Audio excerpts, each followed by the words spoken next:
Hi, good day. My name is Miss Melissa Ong Santañez, edX learner from the Philippines, with my edX username BlissOng33 and with my GitHub username Miss Melissa33. And this is my final project for the CS50CS or Introduction to Cybersecurity. Hope you like it. Hi, good day. Let me share this recent news from the Hacker News that has something to do with cybersecurity. This is my project for submission to CS50's Introduction to Cybersecurity. It has the title Cybercriminals Using Telecop Telegram Bot to Craft Phishing Scams on a Grand Scale, published in November 24, 2023 in their newsroom column. So basically, this article has something to do with phishing attack. We know that when we say phishing, it has something to do with an adversary luring the users or the innocent users into entering information or sensitive information into their phishing websites. Sometimes it's in the form of redirects or malicious sites. But this articles that they just posted, let me give you the summary of this. This article provides a security threat involving a Telegram bot named Telecop, which is used by cybercriminals to carry out large-scale phishing scams.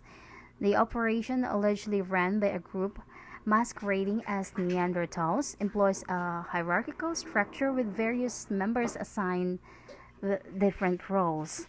So the scams or orchestrated by the Neanderthals fall into three categories: seller scams, buyer scams, and refund scams. In seller scams, the criminal pose as sellers to trick unsuspecting individuals into purchasing non-existent items. Buyer scams involve the Neanderthals pretending to be buyers, aiming to deceive merchants into providing financial details, while refund scams entail tricking victims a second time around under the guise of offering a refund because the item doesn't even exist. So the question is, what if the buyer would ask you to deliver the sold items into your location? So they will just invent stories that they are out of town on a business trip, and thus would make the buyer think that that particular item is on high demand, so increasing the possibility of scamming a lot of people.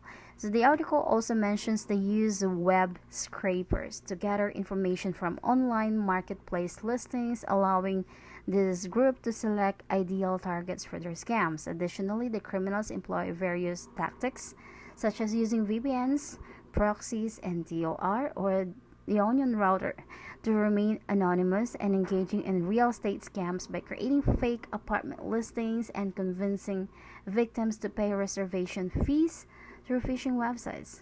How does it happen? So if you inquire for their apartment, they would act as a buyer. They will pretend as a buyer, inquire from legitimate real estate broker about some apartment listings. They will ask information, pictures, etc., only to find out that they are also creating their own website for scam. They will post those. Photos and details and offer smaller or half of the price from the original listings from the legitimate sources. So if you have been tricked, then you might have entered your sensitive information, credit card information to buy some stuff or to rent an apartment that they don't even own. And to make their activity anonymous or their browsing history, they also use this latest DOR or the onion router. So if an individual can use that, so as the hackers. So if anyone can use VPNs, so as the hackers. They will create fake apartment listing, convince you to pay reservation fees, and would embed what we call as redirects or malicious websites. If you have created a website, you have embedded a link to other sources like in the form of anchor tag. That's what you have discussed. So in the form of anchor tag, you can attach a link to a website or to your website or to a different navigation page from your website itself. So it's the same thing. They will just embed a link from malicious link to their malicious sites into the form of redirects. So whenever you hover your mouse, it will redirect you to a phishing websites that they also operate. So it's crucial for individuals and businesses to stay vigilant against such cyber threats. You need to employ security best practices, be cautious when engaging in online transactions. This includes verifying the legitimacy of websites, double checking the details of transactions, and being wary of unexpected or suspicious messages. So these are just some of the ways wherein you can avoid being a victim of a phishing attack. Be cautious of unsolicited emails. Check the website's URL before entering any personal information. Make sure that the website's URL is legitimate and secure. Always look for the URL page that starts for https:// and there should be a padlock icon in that address bar. You can also use a reputable antivirus installed in your Mac or PC, and as well as the AntiMalware software. Make sure you keep your computer and devices protected with up-to-date security software to help detect and prevent phishing attempts.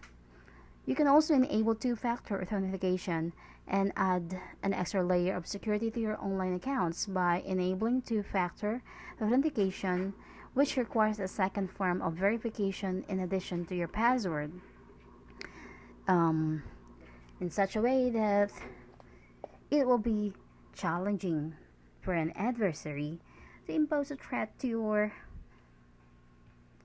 information. Of course, you can stay informed about common phishing tactics and always keep your software up to date. Make sure to be cautious, stay cautious upon entering your personal information. Avoid sharing sensitive information such as passwords or financial details on unfamiliar websites. And don't forget to report phishing attempts if you encounter one. My name is Liz. Thank you so much for watching. See you next time. Have a blessed day.